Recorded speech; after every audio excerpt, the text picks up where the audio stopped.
제가 목회 처음 시작할 때 이스라엘 성지 순례에 다녀왔습니다.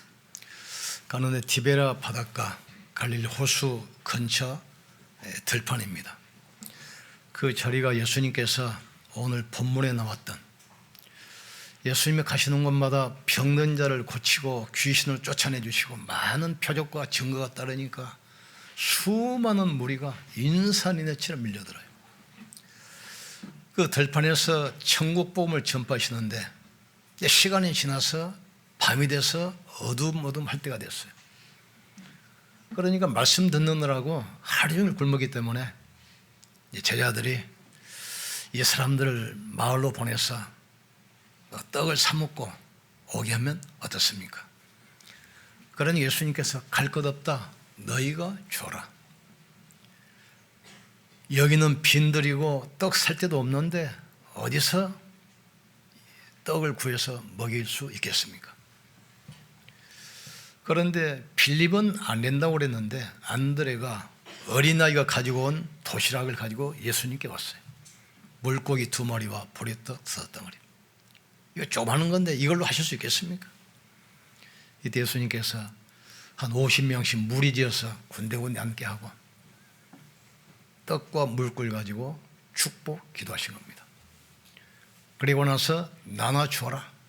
근데 물고기 2마리와 보리떡 5덩어리로 남자만 5,000명, 그 당시 여자와 아이들은 수로 안 셨습니다. 전체만 2만 명 된 그 인원이 전체가 배불리 먹고 남은 것만 12광률이었습니다.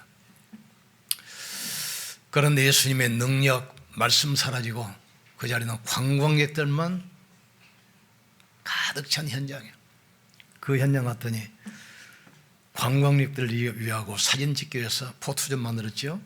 조그만 돌로 식탁을 만들어 놓고 접시가 2개가 있어요. 한 곳에는 물고기 모양으로 만든 돌, 물고기 2마리. 한쪽에는 떡 접시. 근데 떡이 4개밖에 없어요. 그래서 우리가 물어봤어요, 안내한테. 물고기 2마리에 보리떡 5덩어리인데 떡 하나 어디 갔냐고 그랬더니 하나는 예수님 손에 들고 지금 축사하시기 때문에 예수님 손에 있다는 거예요. 그 기적이 일으키고 나니까 사람들이 막 감동 아닙니까? 그 들판에서 야, 우리 예수님을 임금 삼자. 우리나라 국가경제 해결되고 강대국 만들 수 있고 로마에서 해방될 수 있어. 이때 예수님께서 12제자를 따로 부르셔서 말씀합니다. 살리는 것은 영이니 육은 무익하니라.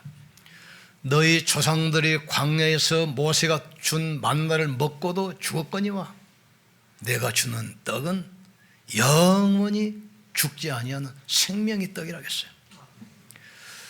예수님도 공생이 시작하기 전에 사단과 영적 전쟁을 하잖아요. 40일 굶주렸는데 얼마나 배고프겠습니까? 빵 비슷한 돌을 가져와서 네가 하나님 아들이거든, 이 돌을 떡이 돼서 먹으라 말이지. 이때 신명기 8장 그 말씀을 예수님이 인용합니다. 사람이 떡으로만 사는 것이 아니라 여호와의 입에서 나오는 말씀으로 사는 것을 알게 하려 하심이라.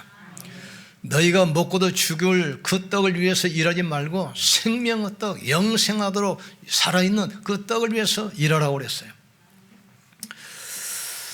이 땅의 문제가 왜 왔는지 알아야 됩니다. 로마서 3장 23절 모든 사람이 죄를 범하였으며 하나님의 영광에 이르지 못하더니, 모든 사람입니다. 모든 사람 속에는 공자도 맹자도 석가도 다 들어가 있어요. 모든 사람은 아담 후손이고 모든 사람은 원죄 아래 있습니다. 그래서 모든 사람이 죄를 범하였으며 하나님의 영광에 이르지 못하더니, 분명히 창세기 보면 인간을 하나님의 형상대로 만드시고 2장 7절에 선악과를 동산 중앙에 놔뒀잖아요. 먹는 날에는 정령 죽으리라. 근데 사단에게 속았어요. 죽을까 하노라. 모든 사람이 죄를 범하였으며 하나님의 영광에 이르지 못하더니 의인은 없으며 한 사람도 없으며 죄역 삭은 사망이라. 영적 사망 선고 내리잖아요. 인간은 하나님 떠난 이후로 사단에게 장악돼서 영원한 멸망 속에 갇히게 됐어요. 그걸 인간이 해결해 보려고 만든 게 이제 종교고 철학이고 우상입니다. 천하 인간에게 구원받을 만한 다른 이름 우리에게 주신 적이 없다겠어요.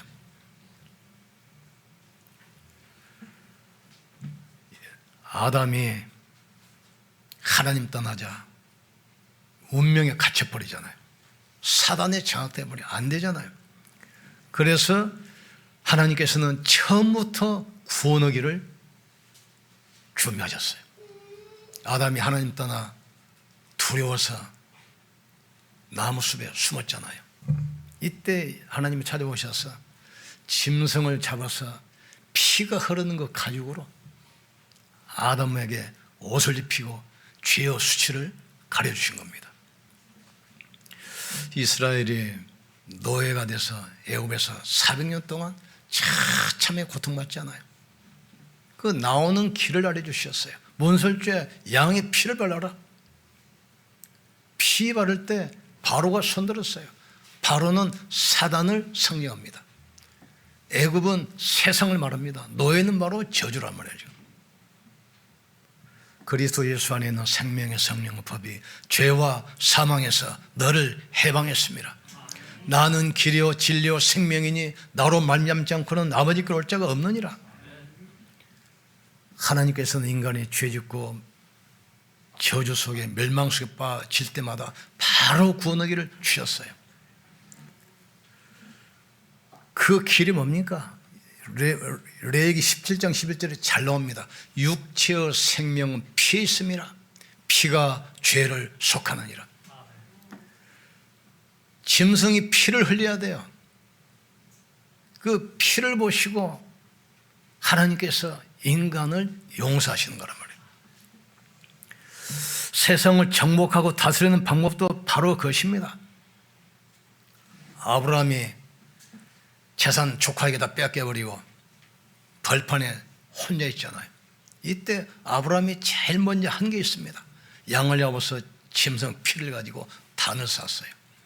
이때 가병만 318명. 이삭이 아버지와 같이 아모리산 올라가서 제사를 드렸는데 숯불에 걸리는 순양을 잡아서 피를 가지고 하나님께 갔잖아요. 육체의 생명은 피에 있음이라. 피가 없으면 사심을 받지 못한다겠어요. 이게 하나님께서 가르쳐주신 그 길입니다. 다윗이 목동이었는데 왕이 되잖아요. 다윗 시대 때 이스라엘이 굉장히 큰 강국이 됐어요. 나중엔 어떠냐? 주변 나라들을 참 묻혀서 복종시키고 인구가 늘어나고 국력이 커지고 제국이 돼, 제국이. 그러니까 교만한 마음이 들 거 아닙니까? 그래서 요압 장군을 시켜가지고 인구조사를 해봐라. 군인으로 갈 만한 사람이 과연 얼마나 된지. 파기 보니까 이스라엘에서 군인으로 소집할 사람이 80만 명. 유대인 중에서 군에 갈 사람이 50만 명. 군 자원만 130만 명이에요. 그러니까 그래, 내가 드디어 제국을 이루고 지역 패권을 내가 장악하고 강대국이 됐구나. 그때니 하나님께서 나단 선지자를 통해서 경고합니다. 네가 내 앞에 겸손하게 언약 붙잡고 있을 때는 내가 너를 최고의 왕으로 세웠는데 이제 언약 놓치고 교만해졌어. 하나님의 은혜를 놓쳐버렸어. 그러니까 그때 이제 다윗이 깨닫고 엎드립니다. 용서해 주십시오. 이때 하나님께서 세 가지를 제시해요. 7년 흉년을 당하든지 적에게 석 달을 도망다니든지 3일 동안 전염병으로 고통을 겪든지. 근데 다윗은 믿음의 사람이라 내가 사람에게 당하지 않고 하나님은 긍휼과 자비가 풍성하시기 때문에 하나님의 손에 있기를 원합니다. 이때부터 이스라엘 전역에 급성 전염병으로 치기 시작해요. 무려 7만 명이 하루아침에 몰살해버립니다. 이때 다윗이 엎드려서 막 빕니다. 하나님 잘못했습니다. 재앙이 안 근처요. 나중에는 되들어요. 내가 죄를 지었는데 이 백성이 무슨 죄가 있습니까? 차라리 나와 우리 아버지 집을 치십시오. 아무리 매달려도 그 급성 전염병이 끊어지를 않아요. 나중에 깨달았어요. 내가 언약을 놓쳤구나. 오르난 타장 마당을 사서 소를 잡아서 각을 뜨고 피를 가지고 번제를 드렸어요. 번제를 드린 그때 재앙이 끝이고 질병이 떠나기 시작했어요. 인간이 하나님 떠나서 사단에게 잡혀서 저주원에 있을 때 빠져나오는 길을 알려주셨어요. 그게 바로 피입니다. 육체의 생명은 피에 있음이라 피가 죄를 속하느니라 하겠어요. 그 약속대로 예수님 오셔서 6월절 날 전국에서 양을 잡아서 피를 가지고 제사는 그날 한 마리의 양이 돼서 예루살렘 외곽에 있는 골고다 언덕에 올라가서 자기 피를 대신 흘리신 겁니다. 예수님께서 미리 말씀하셨어요. 내가 예루살렘에 올라가면 제사장과 사두개인과 바리새인들에 붙잡혀서 매를 맞고 많은 고난을 당하고 십자가에 못 박혀 죽고 3일 만에 살아나야 하리라 하였어요. 양과 염소의 피로 하지 아니하고 자기 피로 속죄를 영원히 단번에 끝내신 겁니다. 그래서 인자가 것은 섬김을 받으려 함이 아니요 섬기려 하고 자기 목숨을 대속물로 주려 하심이라 하겠어요. 그러면서 십자가 지시기 전에 마지막 날 제자들을 불러 모아서 만찬을 합니다. 그것보다 성만찬이라고 하죠. 떡을 떼이며 이야기잖아요. 받아 먹으라. 이 떡은 너희를 위한 내 몸이니라. 또 식후에 잔을 주시면서 이 잔을 받아 마시라. 이 잔은 너희를 위하여 흘리는 내 피 곧 언약의 피니라. 그러면서 내가 다시 올 때까지 잊지 않도록 이 성찬 예식을 계속 하도록 당부하셨어요. 그 약속대로 예수님은 붙잡혀서 6월절 날 십자가에 매달리십니다.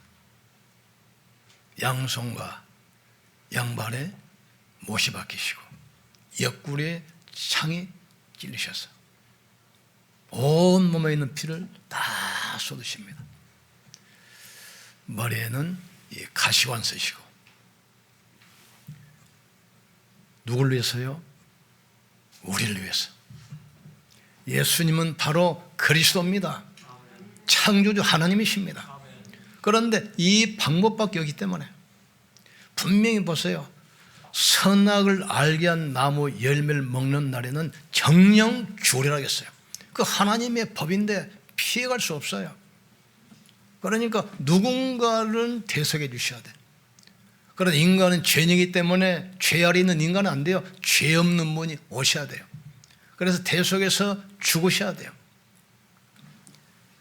전에 어떤 동화책을 보니까 조그마한 섬나라에 인구가 얼마 안 되는데 자꾸 도난 사건이 일어나. 그래서 왕이 이제 법을 만들었어요. 범인이 잡히면 2눈을 뽑아라. 한동안 조용해지더니 또 도난 사건이 발생했어요. 자꾸 보니까 왕 후계자가 될 하나밖에 없는 아들 왕자가 도둑질한 거예요. 그러니 어때요? 2눈 뽑아야지. 그러니까 백성들이 막 상소를 합니다. 하나밖에 없는 후계자 왕자가 2눈을 뽑혀버리면 우리나라가 어떻게 됩니까? 용서해 줍시다. 왕이 그랬어요. 법은 모든 사람한테 평등하다. 그래가지고 지시를 하잖아요. 한쪽 눈은 내 눈을 뽑고 한쪽 눈은 저 왕자의 눈을 뽑아라. 이 말은 무슨 말이죠? 아버지의 사랑도 나타내면서 법도 집행합니다. 하나님은 사랑의 하나님이시지만 공의의 하나님이셔요. 하나님의 말씀을 비껴갈 수는 없어요. 선악을 알게 한 나무의 열매를 먹는 날에는 정령 죽으리라. 인간은 이때부터 이 땅에 죽음이 오고 저주가 오고 재앙이 와요. 인간이 몸부림치잖아요. 이래서 맞는 게 바로 종교입니다. 천하 인간에게 구원받을 만한 다른 이름을 주신 적이 없다겠어요. 길 있는가? 또 철학을 연구해요. 이것은 세상 초등학문이라겠어요. 또 선행?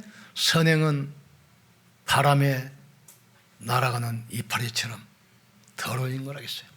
인간 어떤 선행으로도 어떤 철학으로도 종교로도 하나님만은 길이 없어요. 그래서 하나님께서 십자가에서 몸짓고 피 흘려 죽으심으로 사단의 권세에서 멸망의 소리를 해방하신 겁니다.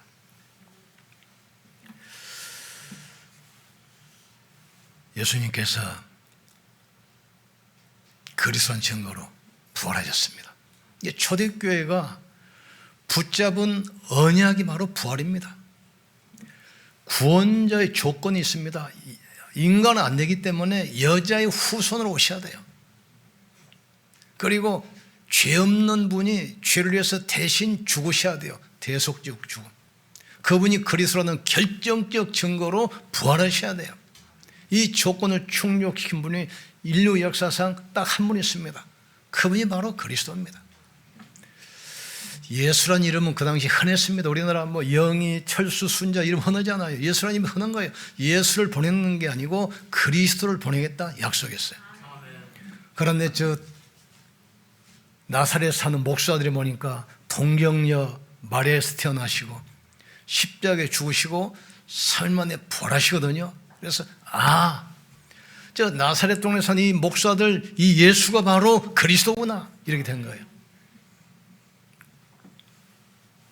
그분이 약속대로 부활하셔서 감람산으로 제자를 부르십니다. 이때 미션 주잖아요. 하늘과 땅의 모든 권세를 내게 주셨다. 그러므로 너희는 가서 모든 족속으로 제자 삼아 아버지 아들과 성령 이름으로 세를 주고 내가 내게 분명한 것을 가르쳐 지키게 하라. 볼지어다 내가 세상 끝날까지 너희와 항상 함께 있으리라. 하늘과 땅의 모든 권세가 그리스도 안에 있습니다. 아무것도 염려하지 말고 그리스도 이름으로 승리하기를 주님으로 축복합니다. 시편 103편에 나오잖아요. 그가 우리의 모든 죄악을 사하시며 모든 질병을 고치시며 우리의 삶을 파멸해서 속량하시고 인자와 공의로 관을 씌우시는도다. 저가 우리 소원으로 만족해서 우리를 독수리같이 새롭게 하신다겠어요. 사람이 마음으로 믿어 의에 이르고 입술로 신하여 구원에 이른다겠습니다. 인간 어떤 행위로 구원받는 게 아니에요. 예수가 그리스도의 심을 믿고 영접하면 구원받습니다. 신앙생활은 어떻게 하면 성령이 됩니까? 이 말씀을 가지고 계속 묵상하면서 주님 바라보면 영적 힘이 위로부터 오게 되어 있습니다. 우리는 시대 살리고 재앙 막아야 돼요. 엊그제 그 뉴스를 보니까 우리나라에 1년에 문 나는 교회가 3,000개, 1년에 교회를 떠나는 인구가 20만, 교회가 6만 개 교회인데 목사님들이 150만 원 이하, 최저임금 이하를 받는 사람들이 80%. 우리는 교회 재앙 시대를 막아야 돼요. 교회 문 닫는 재앙 시대를 막아야 돼요. 그러니까 신천지 하나님의 교회는 문 닫는 교회만 다 사잖아요. 그 하나님의 교회 사는 짓이 뭡니까? 교회 사서 제일 먼저 하는 게 십자가 없애버려요. 이걸 지금 부인한 거란 말이죠. 그게 누구 짓입니까? 바로 사탄의 짓입니다. 우리는 예수가 그리스도라는 증거를 붙들기를 주님으로 축복합니다.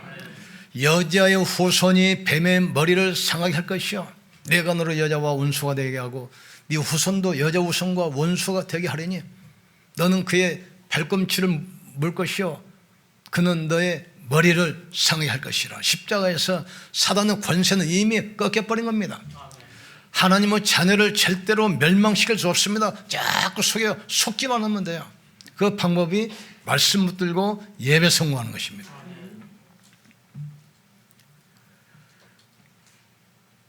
그러면서 뭐라 합니까? 먼저 강한 자를 결박하지 않고서야 어찌 그 집 생안을 넉탈할 수 있겠느냐. 강한 자를 결박한 다음에야 그 집 생안을 넉탈할 수 있으리라. 이 언약 붙들고 정말 하나님께 집중하는 시간 되기를 주님으로 축복합니다. 그래서 작년에는 일어나 빛을 발하라, 이걸 우리가 미션으로 잡았잖아요. 내년에는 사도행전 2장 4절입니다. 성령 충만. 초대교회 성도들은 예수님도 돌아가시고 안 계시니까 막 두려워서 마가다락방에서 문을 걸어 잠그고 모였잖아요. 이때 감람산 언약 붙들고 기도하는데 거기에 성령께서 바람같이 불같이 임하기 시작했어요. 그러니까 내가 가는 것이 너에게 유익히라. 네가 가면 또 다른 보혜사를 주사 너희와 영원히 함께겠다. 예수님의 사역은 2000년 전에 끝난 것이 아닙니다. 성령께서 예수님이 하신 그 일을 지금도 하고 계셔요. 지금도 사탄을 결박하고 병든 자를 치유하면서 천국 복음을 전파하는 것입니다. 그 일을 우리에게 또 맡기셨어요. 우리가 그 일을 해야 돼요. 지금 그 언약 붙들고 마가다락방에 10일 동안 오로지 전혀 기도에 힘쓰니라. 이때 성령께서 임하시자 이 사람들이 문을 팍 차고 나가서 복음 들었는데 3,000명 5,000명 돌아오기 시작해요. 베드로 같은 경우는 성전 미문에 가서 안진뱅이한테 담대히 선포하잖아요. 나를 봐라. 내게 금과 은 없으나 내게 있는 곳으로 내게 주노니 나사렛 예수 그리스도 이름으로 일어나 걸어라. 40년 동안 태어나서 한 번도 걸어보지 않은 안진뱅이, 운명이 묶여있고 사단에 잡히던 사람이 해방돼 버렸어요. 또 빌리면 어디 갑니까? 사마리아. 우상숭배 후유증으로 인해서 정신병, 불치병이 심각한 지역입니다. 그래서 바로 그리스도를 전파하니까 막 귀신들이 소리지르며 떠나가고 안진병이 중풍병자, 불치병이 막 치유되기 시작해요. 예수 그리스도는 어제나 오늘이나 영원토록 동일성이라. 몸이 아픈 분들 두려워하지 마시고 진짜 언약 붙들고 기도에 집중하기를 주님으로 축복합니다. 하나님의 말씀은 살았고 운동력이 있어 좌우의 낯선 것보다 예리하여 영과 관절과 골수를 찔러 쪼개기까지 하시느니라. 엘리야는 우리와 성령이 같은 사람이로되 그가 기도한 즉 하늘 문이 닫히고 다시 기도한 즉 하늘 문이 열려 비가 내려 땅이 열매를 맺으니라 그랬어요. 우리 그래서 이제 새해에는 밤 9시 구시기도 해보려고 합니다. 초창기 때는 1년 360을 구시기도 했잖아요. 근데 이제 전도운동 한다고 하면서 막 현장 돌아다녀 보니까 중요한 기도를 놓쳐버렸어. 유명한 말이 있잖아요. 날아가는 새 잡으려다가 손에 있는 새 놓쳐. 기도 회복하는 해 되기를 주의 이름으로 축복합니다. 초대교회 보세요. 주일 한우 집중했는데도 역사가 나요. 사도행전 2장 42절 사도의 가르침을 받아 떡을 떼며 교제하며 오로지 기도에 힘쓰니라. 그 초대교회를 바리새인들이 막지를 못했어요. 로마가 막지를 못했어요.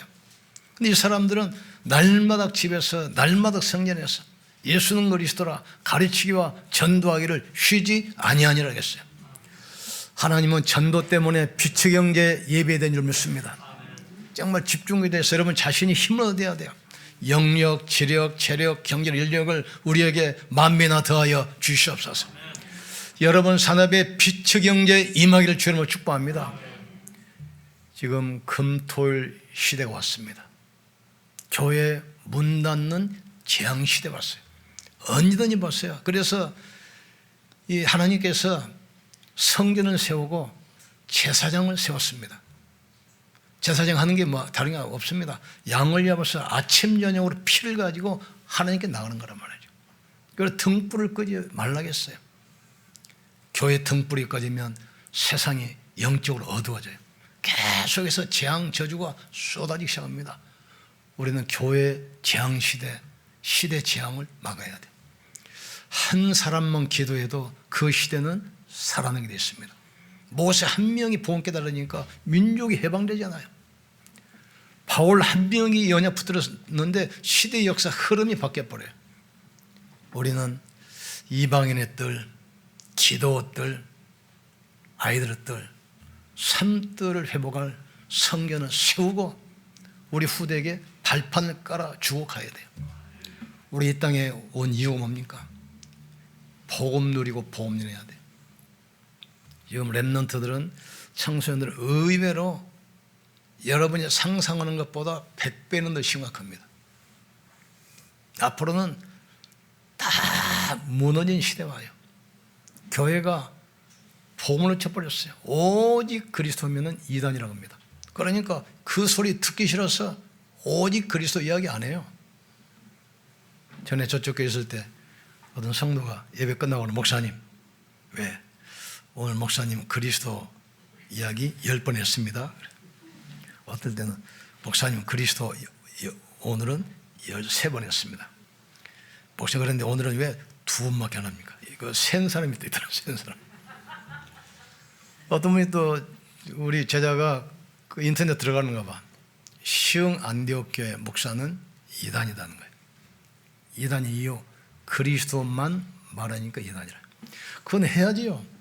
우리는 그리스도만 말해야 돼요. 어둠은 빛 앞에서만 쫓겨나게 되어 있습니다. 사단의 권세는 그리스도 앞에서만 무너지게 됐어요. 우리는 그리스도 운동해야 돼요. 이 시대에 재앙 막아야 돼요. 병든 시대를 치유해야 돼요. 영적 문제 해결해야 돼요. 이 영적 문제 대통령이 합니까? 기업인들이 합니까? 아무도 못해요. 복음 가진 우리만 할 수 있어요. 천하인간에게 구원받을 만한 다른 이름을 주신 적이 없습니다. 나는 길이요 진리요 생명이니 나로 말미암지 않고는 아버지께로 올 자가 없느니라. 하나님의 아들이 오신 것은 마귀를 멸하려 하심이라. 우리가 이 언약 붙들고 있는 동안은 아무것도 문제 안 돼요. 우리에게 주신 이 복음 충분합니다. 그리스도 안에 모든 지혜, 모든 이시, 모든 보화가 숙민하니라. 복음은 완전하고 충분하고 모든 것입니다. 왜 교회가 문제가 오냐? 그리스도 하나로 충분 않기 때문에 문제가 와요. 그래서 다른 거잖아요. 그리스도로 충분하기를 주님으로 축복합니다. 그리스도가 모든 것 되기를 주님으로 축복합니다. 우리의 소망은 오직 그리스도입니다. 초대교회가 사자굴에 던져지고 불 속에 집어넣어져도 그것밖에 안 했어요. 너희가 십자가에 못 박혀 죽인 예수가 바로 그리스도다. 그 증거로 이분이 부활하셨다. 우리는 이 사실에 대하여 목격자요 증인이다. 그 사람은 신앙고백 앞에 바리새 교권이 무너졌어요. 그 어마어마한 유대 사상이 무너지기 시작했어요. 마침내 AD 325년 로마 황제가 그리스도 앞에 무릎 꿇게 돼 있어요. 여러분이 가는 곳마다 하나님 나라 임하기를 주님으로 축복합니다. 우리는 그리스도 언약 붙들고 다시 일어서셔야 돼요. 더 이상 우리가 비참하게 실패자처럼 살아가면 안 됩니다. 하늘과 땅의 모든 권세가 그리스도 안에, 그분이 바로 우리 안에 계십니다. 내가 또 다른 보혈을 주사 너희 속에 영원히 함께 계겠다. 이 언약 붙들고 한 주 동안 승리하기를 주님으로 축복합니다. 우리 기도하고 성찬 나눕시다. 성령께서 역사하사 보좌의 축복이 많은 시간 되게 하시고 우리의 약한 몸이 고침 많은 시간 되게 하여 주시옵소서. 주께서 채찍에 맞으심으로 너희가 나음을 입었다겠습니다. 그리스도께서 부여하신 자로서 가난이 되시면 그 가난을 위하여 너희로 부욕케 하려 하시겠습니다. 주님의 사역은 대속적 사역입니다. 우리를 위해서 대신 고난받으시고 대신 죽으신 거예요. 예수님이 십자가에서 청산하신 것을 우리가 더 이상 짊어지고 있을 필요가 없습니다. 더 이상 가난은 우리 것이 아닙니다. 질병도 우리 것이 아닙니다. 무능도 우리 것이 아닙니다. 이제는 부활하신 그리스도 붙들고 승리하기를 주님으로 축복합니다. 기도합시다. 하나님, 예수님이 분부하신 성찬식을 대행합니다. 예수님이 흘리신 피와 살을 우리가 개념합니다. 십자가의 은혜가 임하게 하시고 부활의 능력이 임하게 도와 주시옵소서. 믿음이 자라게 도와 주시옵소서. 두려워하지 않게 도와주시고 낙심하지 않게 하시고 염려하지 않게 하시고 그리스도냐 붙들고 승리하게 도와 주시옵소서. 너희가 다시는 무수하는 좋은 영을 받지 아니하고 하나님께로부터 오는 영을 받았으니 하나님을 아바 아버지라 부르짖느니라 했습니다. 하나님 우리 인생의 주인이요 모든 것을 책임질 줄 믿습니다. 영원한 천국을 보장하심을 믿습니다. 이 축복이 많은 시간 되게 하여 주시옵소서. 예수님 이름으로 기도합니다.